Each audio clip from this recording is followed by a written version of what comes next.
Berenice Valdés y Leticia Calderón, en otra edición de Observatorio, nos ayudaron a reflexionar el problema de la migración desde otra perspectiva. Empezando por la niñez migrante, fueron amplificando el tema hacia toda su dimensión social. Vayamos a ver qué fue lo que nos dijeron en aquella ocasión sobre este tema tan sentido y tan relevante en México. Estos son los datos de nuestro tema. 52,000 menores han sido detenidos por la patrulla fronteriza estadounidense entre octubre de 2013 y el 15 de junio de 2014. 12,146 de los niños en la frontera son de nacionalidad mexicana. La cifra de niños detenidos en Estados Unidos ha aumentado 10 veces desde el 2011. La cantidad de menores migrantes detenidos en México durante el año 2013 fue de 9,630. La cifra de niños detenidos en México en el 2013 es de 237% mayor que la del 2010. Regresamos contigo, Pedro. Pues gracias por los datos, Priscila. Ya estamos de vuelta aquí en nuestro espacio en Perspectiva de Observatorio. Antes del corte, Berenice nos hacía una descripción de uno de los aspectos de la violencia, haciendo hincapié y subrayando, Leticia, el tema del fenómeno en concreto, no porque sea el único, de las maras en Centroamérica. Y nos decían ustedes que este es un fenómeno muy importante y por lo que entiendo también que involucra a muchas personas, las involucra ya y también las involucra en México. ¿Cómo estamos en datos en estos temas? Sí, mira, lo que pasa es que el tema del narcotráfico justamente se ha vinculado con el tema de la trata y la esclavitud de las personas. Entonces han vuelto un tema rentable esta cuestión del tránsito de la migración, de controlar esto, pero eso no puede ocurrir. Y volvemos al tema de si no hay colusión, si no hay negociación con autoridades que permiten esto a un cierto nivel. Entonces, parte de la crítica que se hace al papel del Estado frente al manejo, a la gobernabilidad migratoria, tiene que ver con que no puede estar apoyando, por un lado, causas criminales que claramente se ven. Y yo quería agregar que cuando hablamos de esto de las maras, bueno, por sí mismas se han vuelto una amenaza para los propios estados, pero que en su origen, siendo jóvenes retornados, jóvenes marginados, los estados no tuvieron la capacidad de retenerlos, de incorporarlos. Eso está pasando en México y esa es una tragedia. Por lo menos 500,000 de jóvenes han regresado a nuestro país producto de las deportaciones de Estados Unidos. Y lo que jóvenes ya mexicanos. Jóvenes nacidos en México, okay, que han crecido en Estados Unidos, que les dicen los Dreamers y que ahora acá se están organizando como los otros Dreamers. ¿Por qué? Porque lo que ocurre es, finalmente fueron deportados. Son estos jóvenes que no lograron un estatus, el famoso DACA que logró en Estados Unidos, que permitió que un número muy importante de jóvenes, casi 5 millones de jóvenes, estén con documentos en Estados Unidos en este momento. Estos que retornaron a nuestro país, lo que ha ocurrido es que son ciudadanos mexicanos socializados en Estados Unidos, entonces con una identidad compleja y el Estado no les ha dado ni documentos. El punto es que no los reconoce ni siquiera en términos de su identidad para que se incorporen de inmediato a la educación, a la vía laboral, a la vida social productiva que tiene todo derecho todo joven. Lo digo y lo enfatizo porque es exactamente lo que hizo Centroamérica, no reconocer el problema de los retornados. Y ahora tienen un problema. ¿Y sabes qué? Enriquecerse de esos retornados. Al revés de eso, los excluyó, los marginó y hoy tienen un problema gravísimo. Hacen una denuncia ustedes del Estado en 3 niveles muy seria y además que me parece muy importante. Por un lado, tú, Berenice, nos has insistido en que es un Estado que no se está haciendo cargo de garantizar los derechos básicos, sobre todo los derechos sociales, y que es omiso en esa dirección. Después, bueno, ambas, Leticia ahora comentaba el tema de un Estado que, quizá no toda la organización estatal y no todos sus funcionarios, pero que se presta a actos de corrupción y de colusión con el crimen organizado que inciden directamente en la peor cara de estos fenómenos migratorios. Y ahora esta tercera cuestión, un Estado que es incapaz de estar a la altura de los retos que la realidad le está poniendo sobre la mesa y de incorporar a estos jóvenes a una vida social productiva y digna. Bueno, esto me conduce a mí, no sé a ustedes, a el problema que estamos viviendo ahora con lo que se llama la niñez migrante, porque me parece que es uno de estos fenómenos en los cuales estas 3 caras se mira en toda su dimensión. No sé qué opinarás de esto, Berenice. La niñez migrante es la punta del iceberg de todas estas problemáticas que hemos tocado como muy rápido, estructurales del Estado en su totalidad y que impacta a la población en la movilidad humana. O sea, esto que estamos viendo en la migración y en la población migrante va permeando hacia todas las ciudadanas y ciudadanos en el país. Y ese es un foco amarillo, un foco rojo. La niñez migrante, ¿qué pasa? Esta niñez migrante tiene madres, tiene padres, tiene familias, no es niñez abandonada en las calles.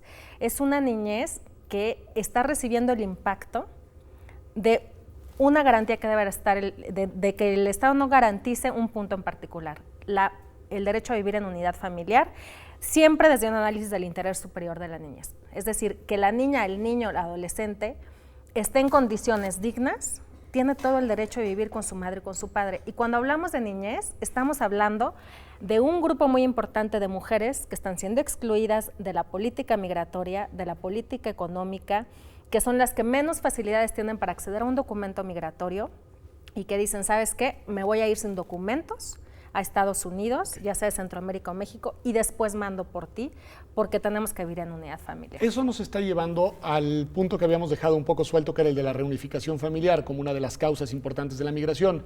¿Está ahí el conector, Leticia? Ahí está el conector, pero también de la parte que yo quiero enfatizar de la hipocresía. A ver, ¿por qué? Este flujo de niñez migrante sola está detectado, por lo menos desde hace 10 años, en esta magnitud. Entonces, de repente nos estamos alarmando de algo que ya era alarmante. Son niños mexicanos, simplemente este año México ha deportado por lo menos 14,000 niños centroamericanos, lo que quiere decir es que simplemente no avanzaron.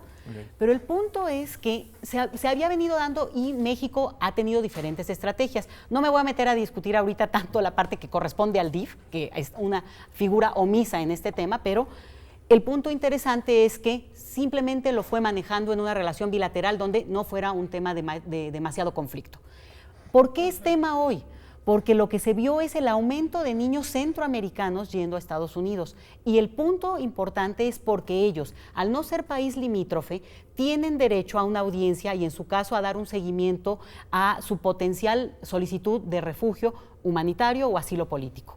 Por casos individuales. Eso es lo que le dio visibilidad al tema. Porque los niños mexicanos, por un acuerdo que México firmó también hace casi 8 años, son deportados inmediatamente. Estados Unidos puede hacer eso. Entonces, para Estados Unidos simplemente lo que hacía era, detenía a esos niños, los deportaba, los deportaba. Con Centroamérica no los puede deportar así. Esa es la crisis. No es que un día empezaron a migrar los niños porque se desesperaron. Las mamás están tratando de recuperar a sus niños hace años y, sinceramente, pues lo hacen desde una coyuntura en la que la economía es mejor en donde están, pese a tener condiciones de pobreza en Estados Unidos, y porque aquí hay un dato importante. La comunidad que reclama a sus hijos, los centroamericanos, sean hondureños, con menos experiencia, pero salvadoreños, poco menos nicaragüenses, también es una comunidad que se ha consolidado. Tienen por lo menos 30 años de ser una diáspora importante ya en Estados Unidos. Entonces, esto de que de repente, ¿cómo no saben? ¿Cómo los dejan al peligro? Obviamente es un nivel de peligro extremo.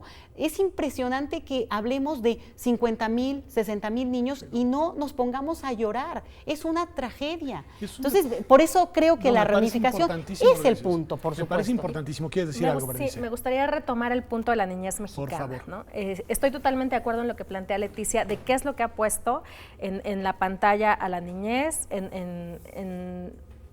pues en la visibilidad.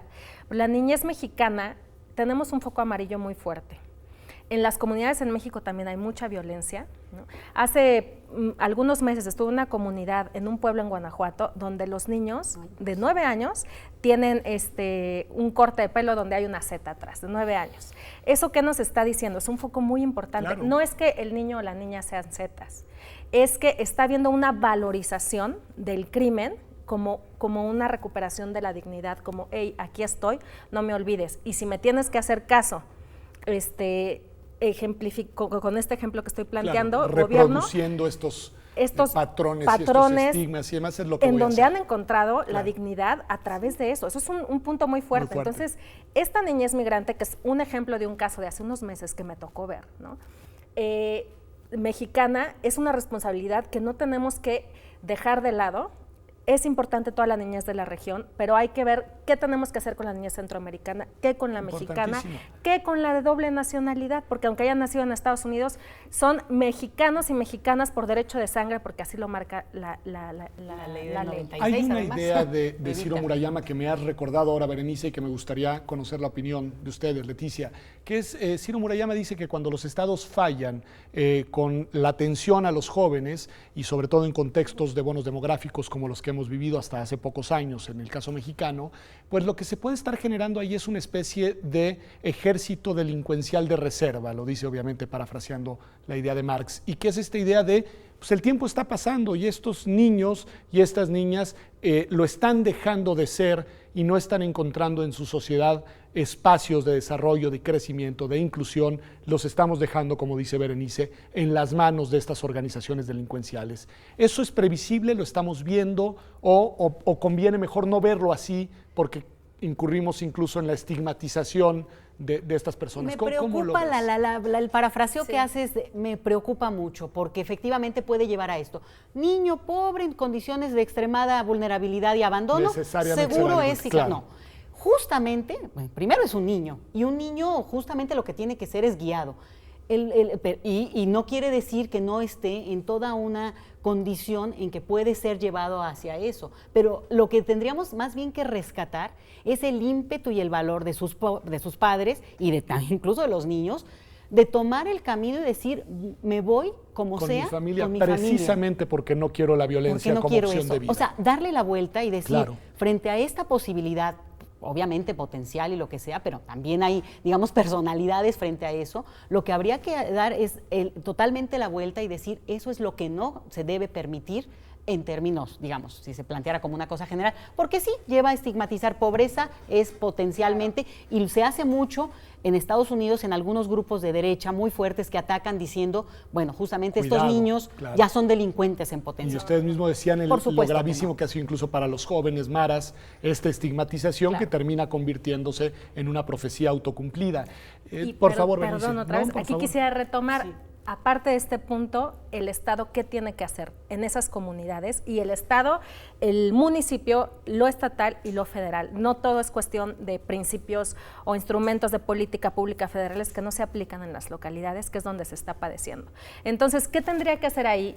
Retomo lo que decía Leticia. Uno, permitir la reunificación familiar, tanto en Estados Unidos como en México, donde la niña, el niño, las familias puedan tener una vida digna. O sea, primer paso, ubicar al niño en donde quiere estar, que es con su núcleo familiar. Y donde mejor puede estar, ¿no? Sin violencia. Y eso es derecho a migrar y derecho a no migrar. No se trata de retener a los niños ni niñas, ni se trata de impulsarlos para que migren. Se trata de hacer una evaluación cuál es el interés superior de esa niñez, cuál es el interés pro persona de las mujeres, de los hombres, de las familias, y una vida digna con los derechos que merece toda persona, que merecemos toda persona y que además los estados tienen la obligación de darla. Y la otra vertiente sería qué desarrollo económico sustentable, ¿no?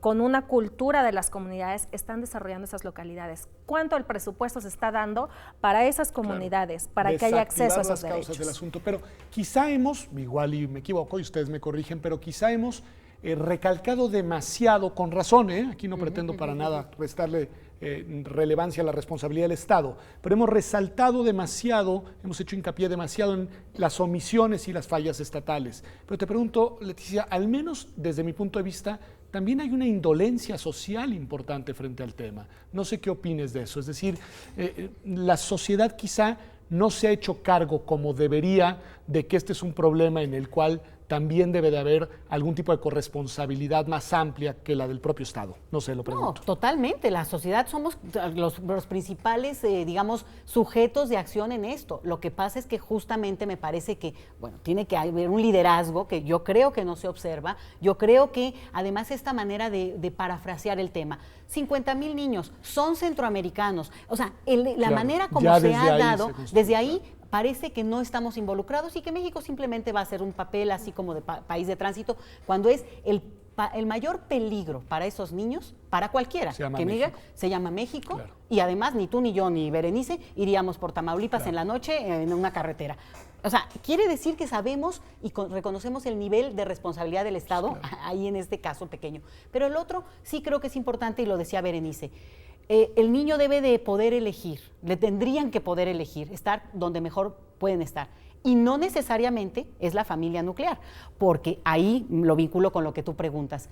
Los niveles de violencia contra los niños, el aumento de ahora que se ha detectado de la violencia sexual, probablemente porque también se está denunciando más, y eso es importante, es un punto que tendría que ser campaña pública, Claro. pero realmente en vez de poner cochinadas en la tele para que los niños lo vean, justamente es el punto. No se puede seguir permitiendo ese nivel de violencia física, emocional, psicológica y sexual hacia los niños en el interior de las familias. Y esa violencia de la que esos niños huyen, sea porque no están sus padres o incluso porque son sus propios padres los victimarios, pues sí, la sociedad tiene que participar, pero hay un responsable que tiene que mediar. y Yo se llama estoy Estado. totalmente de Sí, acuerdo, ¿no? me parece muy importante. Se nos está acabando el tiempo, Berenice. Te haría una pregunta muy concreta, que es, me queda claro el papel del Estado mexicano y estoy totalmente de acuerdo con usted desde sus muchas responsabilidades, pero también acá tenemos a los estados centroamericanos y al Estado norteamericano. ¿Cómo lograr que sea una acción concertada? Porque supongo que de otra manera difícilmente se va a resolver el problema en su conjunto. Exacto. Tiene que ser una política regional. Es un problema regional. En las comunidades centroamericanas, con los gobiernos centroamericanos, tiene que haber una respuesta de los gobiernos, tanto en el origen, ante las causas, como en el tránsito. Y no se va a limitar a reconocer la nacionalidad de las personas. Tiene que haber reconocer que la migración pone de manifiesto que el Estado-Nación, los estados tienen que articularse. Y no podemos decir, esto es de tu país, Claro. esto Y es esto te del toca a país ti de y origen, esto me ¿no? toca a mí. Entonces, tiene que haber una política de los estados que faciliten los flujos migratorios, que faciliten el acceso a la información de la población real, sustentada, ¿no? Y que puedan dar una protección cuando ya han sido víctimas de estas políticas en violencia, en crímenes, en trata de personas, en todo lo que mencionaba. Pues con esta Berenice. reflexión nos quedamos y creo que es una reflexión muy importante, porque no hay que perder de vista que la migración es un fenómeno, es un hecho, pero también, como dice hermano Vitale, también es un derecho. La migración también es un derecho y es un derecho que debe ser protegido, que debe ser garantizado y que sobre todo debe de ser un derecho que en verdad lo que permita es articular mejores condiciones de vida para las personas, no solo en nuestro país, sino en todo el mundo. Muchísimas gracias, Berenice, muchísimas gracias, Leticia, en verdad, por habernos acompañado en Observatorio. Quédese con nosotros. Pues nuestro invitado y nuestras invitadas en este programa de Observatorio, en el que hicimos una recopilación, una edición especial sobre el tema migratorio, nos han ayudado a recordar que este es uno de los grandes fenómenos de la humanidad en el siglo XXI.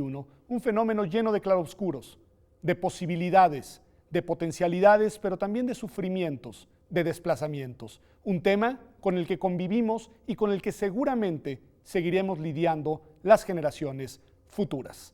Gracias por acompañarnos. Nos vemos acá la próxima semana.